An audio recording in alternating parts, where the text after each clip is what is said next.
So we had this thing called the NFL draft that I'm sure a lot of people are glad is over.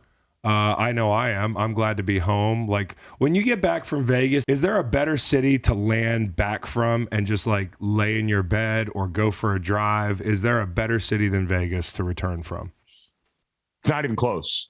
It's not even close, and you definitely were made to chill. I watched that draft broadcast that you guys had going on. The second day, I don't think we talked about a draft pick, dude. No. I mean, I saw what was that? Was that when Julian Edelman came by like multiple times, and you and Charlotte were just going over there to flick up picks with him? Jules. Oh, look at him! Look at him! Look who it is. My dog. Hey, Terry Clark. Hey, Terry Clark. That's Lennon. No, that's Terry Clark. That's Terry? It's Terry Clark. Wow. You gotta get in there too. You gotta get in there too. Look, everybody. Terry. I didn't realize Jules. Yeah, so that's the draft coverage we need. So these were the guys that we had, and anybody can go back on YouTube if you feel like it. You can check out our live stream, but we had David Tyree in there. We had Jules come in there. We had a whole bunch of players. Mike, what was your favorite trade from the draft? I mean, my favorite trade from the draft overall was the one that kind of sent everything on tilt, right? Like A.J. Brown heading to Philly, and really, two parts there. Obviously, root for the home team on that one. I did grow up an Eagles fan, obviously no present company, so I'm willing to cater to the home crowd on this. But no, it had been a pretty tame draft before that because we had a lack of quarterbacks get off the board. You didn't get one until Kenny Pickett came off at 20, and then that was it. So I think that and sort of what it signified, right? Because they send him to Philly, he immediately gets paid, which is awesome for him. Love to see guys get the money. But then Tennessee follows that up by drafting Treylon Burks out of Arkansas, who more or less in the similar build, right? Stockier receiver, great slot guy in that Arkansas offense, and kind of mimicking what we saw with the Tyreek Hill trade with Kansas City, where you got rid of a big-time receiver who was coming up on a payday and wanted one, and then drafted younger talent underneath, hoping it would kind of even things out in that regard. So, while I don't always love the message it sends because you want to see guys get paid, it still worked out for everyone involved. But it's just kind of interesting to monitor because we've had so many wide receivers, so many quality wide receivers coming into the league in the last few years that you figured something like this was kind of bound to happen at some point. Yeah, I'm looking at this stat right now, which is nuts. Eagles haven't had a 1,000-yard receiver since 2014, and that was Jeremy Maclin. I love A.J. Brown there. I'm not going to say I know for sure, but I don't think the Eagles, from what I understand, wanted to pay Deebo Samuel $25 million a year and ship capital out San Francisco's way. They had to ship a lot less capital to get this Tennessee stud and A.J. Brown, and they're paying him the same amount of money. He's younger. That's another thing. He's 2 years younger than Deebo. And you got to give Deebo that. I think Deebo's a great player, but there is the Shanahan offense that you're going to have to replicate to make him great. And he already said, I don't want to be a running back. I don't want to be this, that, and the third. They got a really killer number one in A.J. Brown, and I'm really excited about this one. Yeah, and the best part of that is I don't know where you're at on Jalen Hurts and what you think he can be for the Eagles. I generally tend to think his long-term trajectory looks like really high-end backup. I just don't. Even in college, while I enjoyed him, the young man is incredible. He's always carried himself well. Yeah. The skill set has just never quite looked like NFL starter. And so I think this serves a number of things. One, it continues to help you go out there and put pieces around to find out if he's the guy while you've got this window. And if not, A.J. Brown is a more than capable receiver for whatever quarterback you want to slot in there after that if it doesn't work. Talk to me about Nakobe Dean. Why did he fall?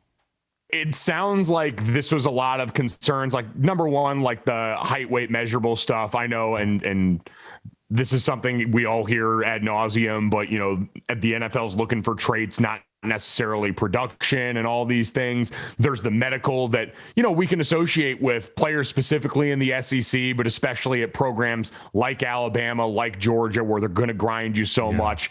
We're used to that with the book coming out on Alabama guys, where they've got a fair amount of medical that people are concerned about. And so I think all of that stuff just kind of added up, because you look at the guys that went in that first round from Georgia, Jordan Davis, combine freak, Quay Walker, who was next to Nakobe Dean in that line linebacker room.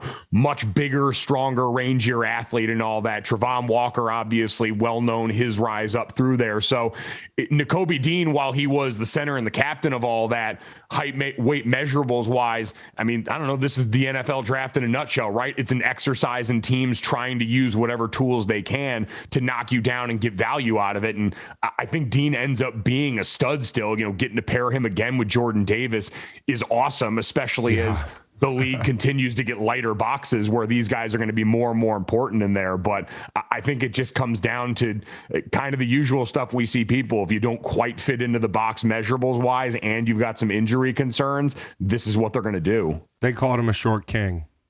They just said, you're a short king. You've been flagged for medical, which, by the way, that doesn't really scare Howie Roseman. Josh Sweat, they took him. Damn near had his leg amputated at Florida State. I mean, that injury was terrible. I don't think people realize. And then they had Landon Dickerson come in last year. There was a medical red flag there. So I don't think that scares Howie. You just hit it on the head. Not only are you getting a really good player, but you're getting a guy who's used to staring at Jordan Davis's ass. I mean, like he knows when he peaks in the B gap what that looks like, and when he's about to shuck back into the A gap, and like that's an understanding between a linebacker and a three technique or a shade that people underrate, and he's getting that like relationship at the second level, which is really cool. Do you think Jordan Davis is going to be a 3-down player? I think they can get 3 downs out of him. I just think it's all about rotation now. Yeah, I absolutely think so. Like, I don't know. And I understand, you know, for a guy that size, people are always going to say maybe even try to lose a little bit more weight if you want to be a 3-down player. Yeah. But there's never really been a lot of me that looks, I mean, he was the one going all the way back. And I remember talking to Molly McGrath about this leading up to the national championship game, that difference that everyone's heard between the SEC title when they played Bama and their defense got kind of winded. They felt a little out of shape. Like, that dude was the one leading the charge to get that entire unit in better playing shape going into that game. That guy was the one that had everyone out there running extra after in that big hiatus between the SEC title and that next round in the college football playoff. So I look at the dude and go, all right, self-starter, mutant athlete like we saw at the combine. If you point him in the right direction with all this, he's professional enough and gives a shit enough about this to go and make it happen.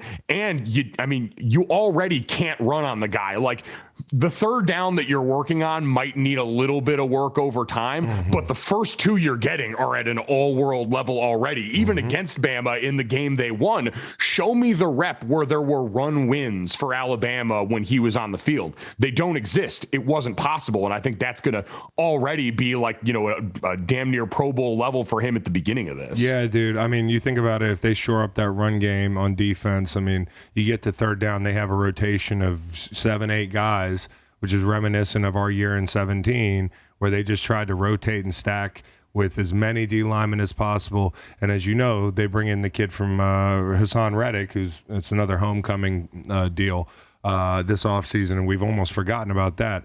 I think they're going to be pretty good on third down. And one more Eagles bit before we move on. Juergens, dude. Juergens. They draft a center named Juergens. I'm thinking lotion. I'm thinking slippery hands. I think that's a problem, dude. But it's not a problem for him. We thought of a commercial. I haven't told you about this. Kelsey gets hurt, right? Juergens! Guy runs out there. He's got fucking lotion all over his hands. He's like, I can't snap the ball. Rookies. Hard cut. Juergens. Yeah, that's good. Right? I think. But fuck me, dude. That's a commercial if I've ever heard But one. we're trying to sell Juergens? Yeah. Well, not everybody's got to snap in NFL football. Yeah. Geico commercials make no sense, dude. Yeah. But maybe he's not like, he doesn't have hands full of lotion. Maybe he's just really nicely moisturized. I don't know. I think you got to really sell it like, this kid loves Juergens so damn much, dude. He can't possibly be separated from it long enough to snap this damn football. That's what I'm saying. And it just at the end, it pans to Kelsey, and he's like, rookies. Okay. Hard cut Juergens. But did you see the clip of Kelsey seeing them draft with Lefko, seeing them draft Juergens in real time? That was some of the coolest shit I've ever seen. Yeah. Like, you listen, you know Kelsey a lot better than I do. We were talking about him a little when we were together, but just to see that moment and to know that like he had been so in on the process and that everyone there was smart enough to say like, Yeah, we've got this unbelievable asset who's got incredible self-awareness. Cause I don't know, coming in when I was, going for my sip of coffee in the league and hearing from veterans, not everyone feels beholden to passing on what they've got to the next guy. Not everyone feels like it's their responsibility to help out young guys. I was lucky enough to know guys like Ramon Foster in Pittsburgh who were undrafted guys who gave a shit enough to kind of take the rest of us under his wing. But for Kels to already not only seem willing to do that with the player when he gets there, but willing to be part of the process, like that was cool as shit. it was cool. Lefko was like, uh-oh, center. And Kelsey was like, I've already heard about it, and I'm totally good with it. He will be a great vet, and that will pay dividends, having a guy like that. Every year I look up, and I'm like, how much longer does Kelsey want to do this? And, I mean, even though he does and he's playing at a high level, he said it every offseason. Kelsey's like, I'm not sure I want to play again next year. So you have to draft his replacement, and Kelsey's going to be the perfect guy to work him in. So that's very good. Chris, realistically, how much does Kelsey like play at weight wise during the season? Dog, I don't know if he's 280 sometimes. I feel like I don't know, dude. I really don't know, but he's so strong. His clamps are so strong. He's so technically sound. He's so quick. Kelsey's great. And so the reason we just talked about the Eagles for about 15 minutes, not just because we both have soft spot for the Eagles, it's because Alan Berg, the senior trader at the Win, who's our boy, said that they're the only team that whose win total went up after the draft. So look for that, and that tells you something. Did you enjoy the video? I mean, if you didn't enjoy the video and you're here, like, I don't know what to tell you. Listen to the full podcast on Spotify, Apple Podcasts, and other podcast streaming platforms. Wherever you want to get the podcast, you can get the podcast. Pretty simple. New episodes every Monday, Wednesday, and Friday. Don't forget to like and subscribe for more content. Podcasts get pretty wild. This is real tame.